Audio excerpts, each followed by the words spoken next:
Galileo के समय से पहले से डिस्टेंस मापने के वेल नोन तरीके पता थे, लेकिन टाइम मापने का कोई वेल नोन तरीका पता नहीं था।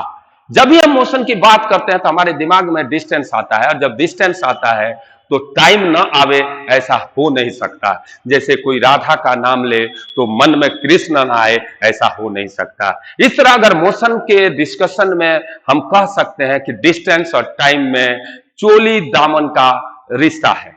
गैलीलियो ने अपने समय में ये कोशिश किया कि मोशन में डिस्टेंस और टाइम में एक गुड रिलेशन बनाया जाए, एक गुड रिलेशन निकाला जाए। उन्होंने इंक्लाइन प्लेन पर मैं ये दिखा रहा हूं आपको, उन्होंने एक इंक्लाइन प्लेन पर एक बॉल लिया और बॉल को स्लिप कराया।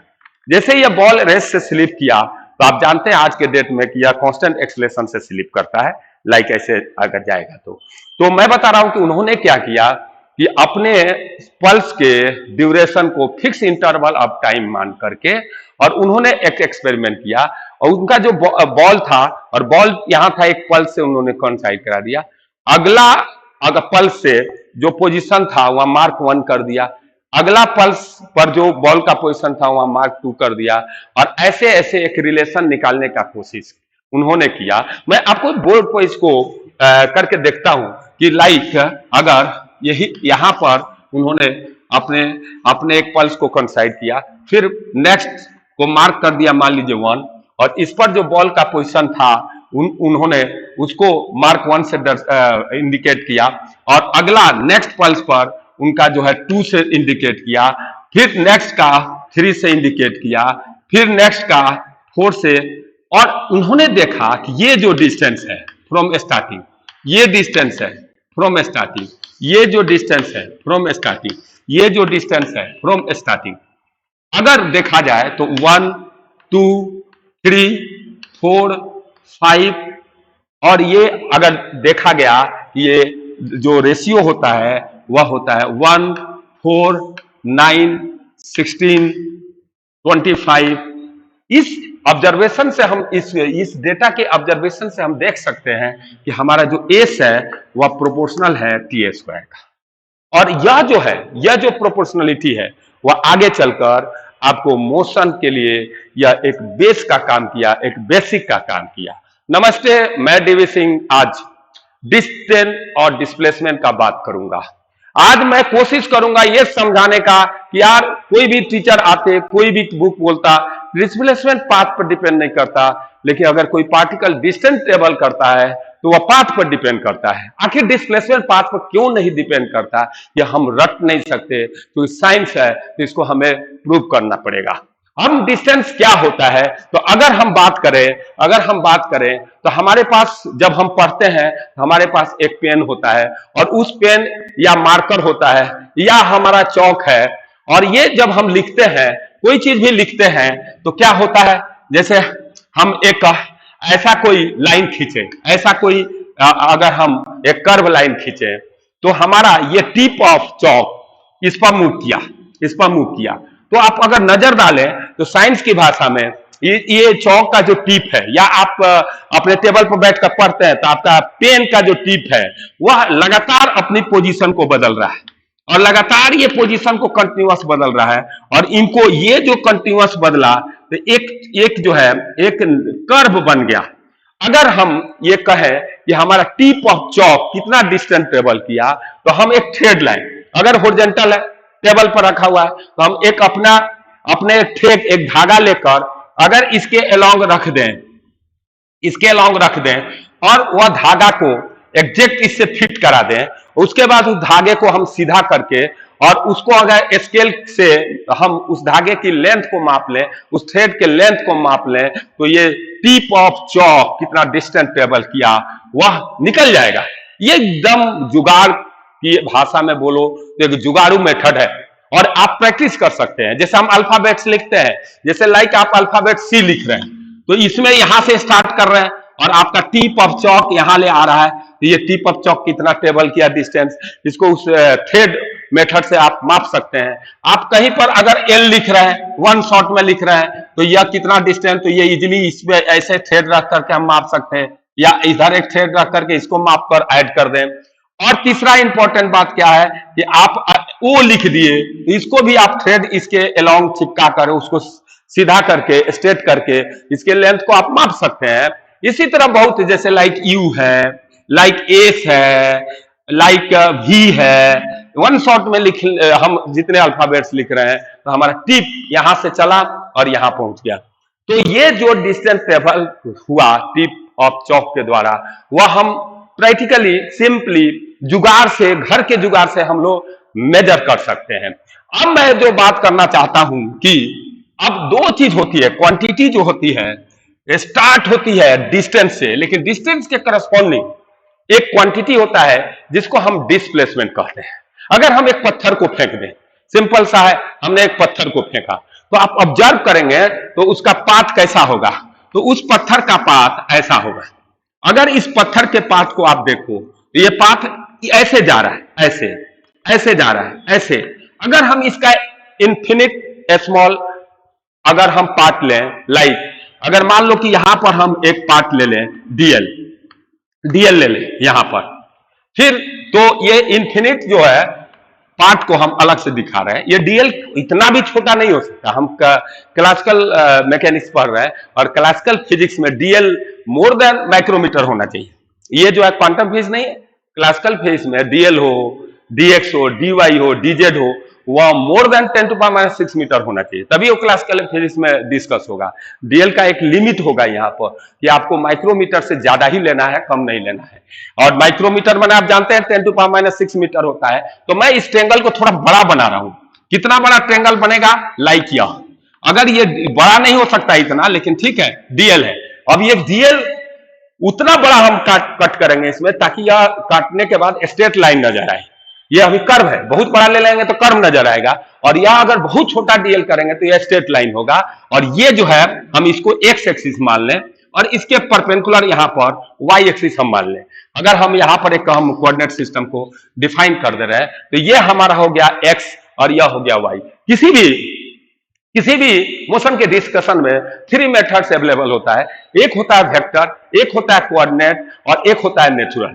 नेचुरल मेथड के लिए जरूरी क्या है कि पहले से पाथ पता होना चाहिए, परंतु कोऑर्डिनेट और वेक्टर साइमल्टेनियसली लगातार साथ साथ काम करते हैं हम, तो दोनों को मिला मिलाकर पढ़ने से ये फायदा होता है, तो हमको समझने में आसानी होती है। इसलिए मैं वेक्टर और कोऑर्डिनेट दोनों मिला मिला करके अगर वर्क करते हैं तो वो बेटर होता है। तो यहां पर यह डीएल हो गया और ये इनका जो है एक्स एक्सिस के लॉन्ग अगर यह ले लिया जाए कि डीएक्स है और ये वाई एक्सिस के लॉन्ग यह डीवाई है।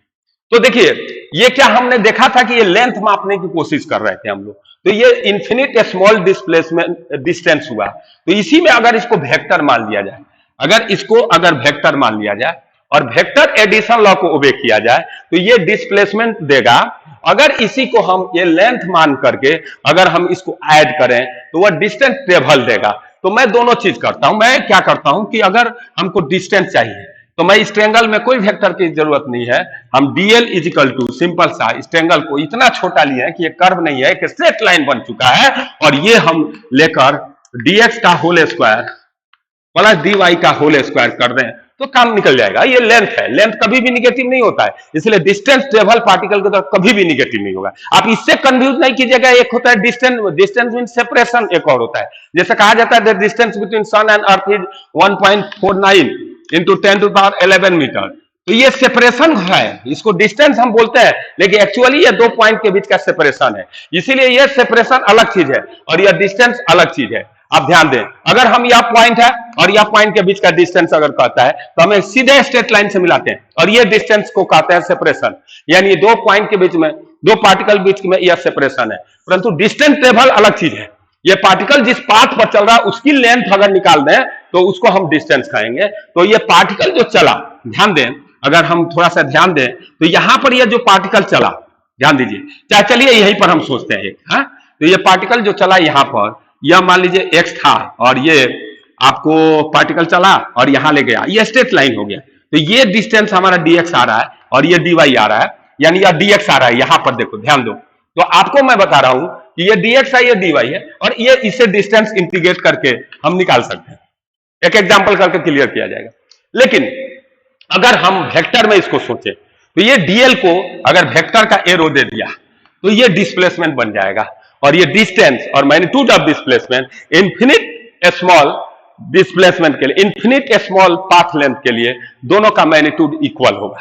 आपको ध्यान रहना चाहिए, ये यही मैग्नीट्यूड ऑफ डिस्प्लेसमेंट भी देगा और इन्फिनिट स्मॉल डिस्टेंस टेबल भी देगा। इसलिए अगर वेक्टर डिस्प्लेसमेंट वेक्टर है तो वेक्टर को हम अगर ऐड करते हैं तो वेक्टर मेथड से ऐड करेंगे, तो हमारा वेक्टर से अगर इसको ऐड किया जाए तो डिस्प्लेसमेंट को अगर हम डीएल मान लिया, डीएल डिस्प्लेसमेंट हमारा है, और ये जो होगा तो यह होगा डीएक्स आई कैप और डीवाई जे कैप होगा। अब थोड़ा सा नजर डालिए, अगर हम इसको इंटीग्रेट करें तो ये इंटीग्रेशन इंडिपेंडेंट है एक दूसरे से, क्योंकि यह एक्स एक्सिस के लॉन्ग इंटीग्रेट हो रहा है या वाई एक्सिस के लॉन्ग इंटीग्रेट हो रहा है। तो इस पर अगर नजर दौड़ाया जाए पूरी पाथ के लिए, तो आप देखो, आपको मैं बताता हूं कि यहां पर अगर ये डी वाई ऊपर है या जा रहा है, तो वही इसके इधर भी ऐसा कोई एक पॉइंट मिलेगा, लाइक यह देखिए, अगर यह लाइक देखोगे तो यहां पर ट्रेंगल आपको ऐसे बनेगा, ऐसे बनेगा, और ये हमारा होगा डिस्प्लेसमेंट और यह होगा dx और यह dy।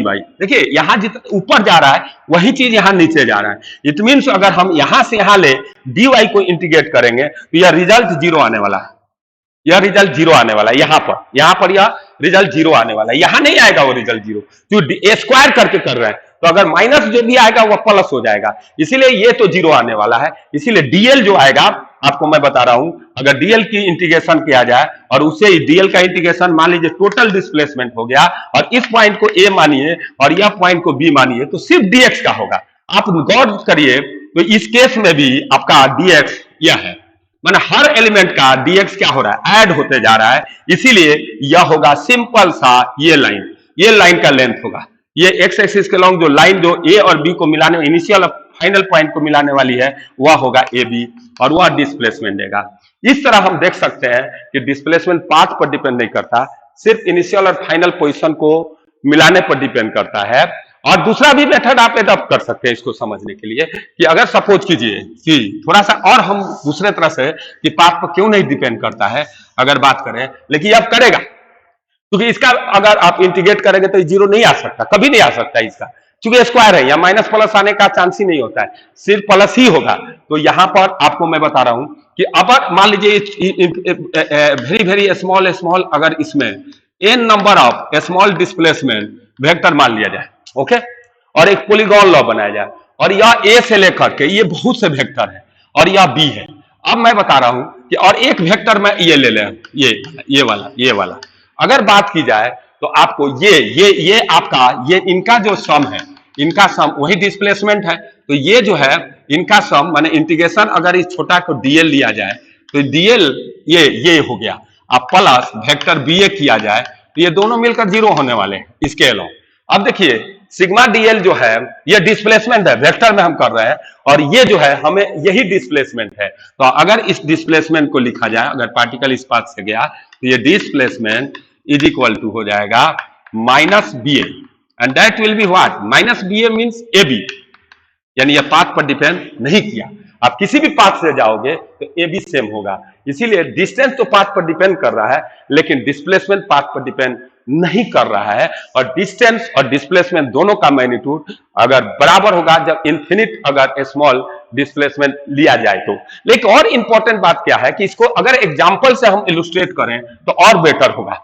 जैसे लाइक एग्जांपल हम करना चाहेंगे इस पर, जैसे सपोज कीजिए कोई कर्व है, लाइक ऐसा कोई कर्व है, ऐसा कोई कर्व है, और पार्टिकल यहां से चला और यहां पहुंच गया, और यहां 0,0 था, और यहां पर आपको मान लीजिए यहां x कोऑर्डिनेट 7 है, और इस कर्व का इक्वेशन है y इक्वल टू 2x का पावर 3/2।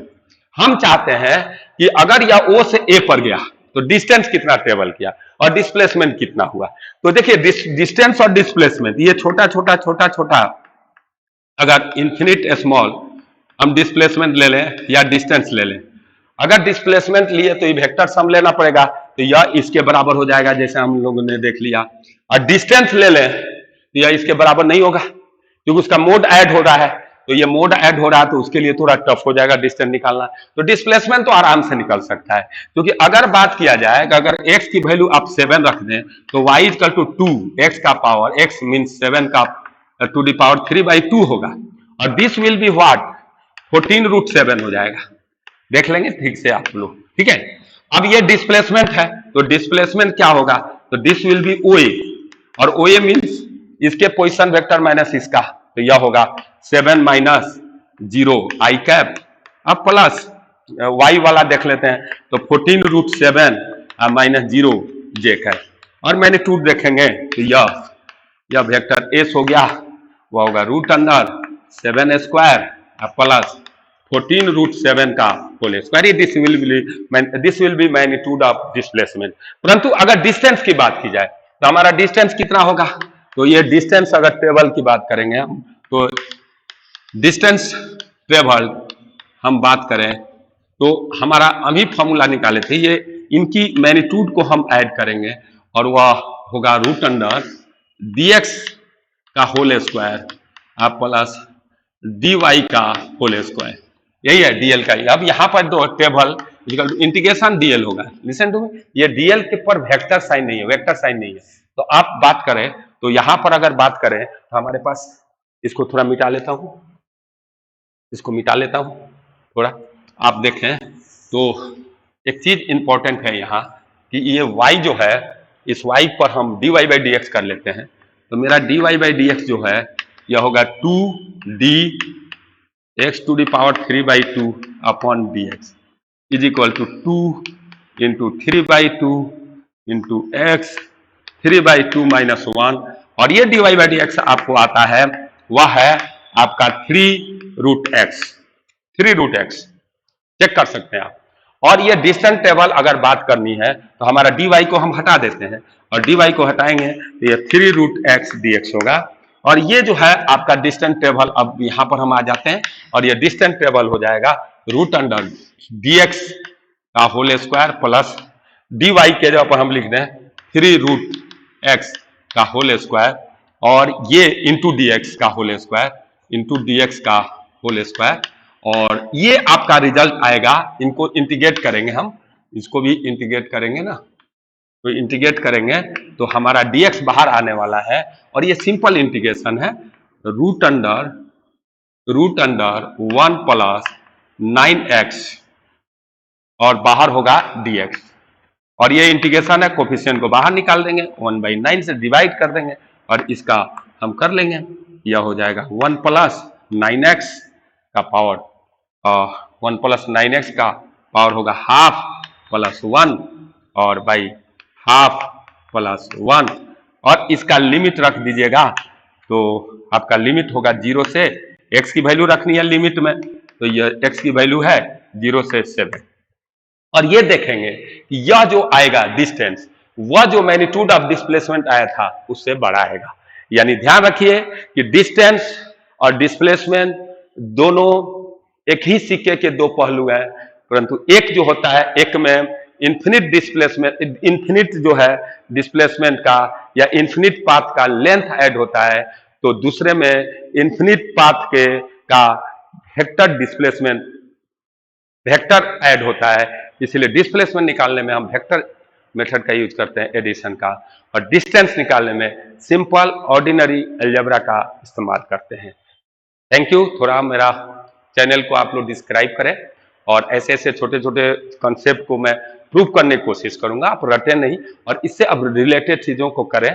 और मैं कोटा में IIT JEE के लिए पढ़ाता हूं, और साथ ही साथ IIT JEE में हमारी बुक्स भी आती है। Thank you. Next day.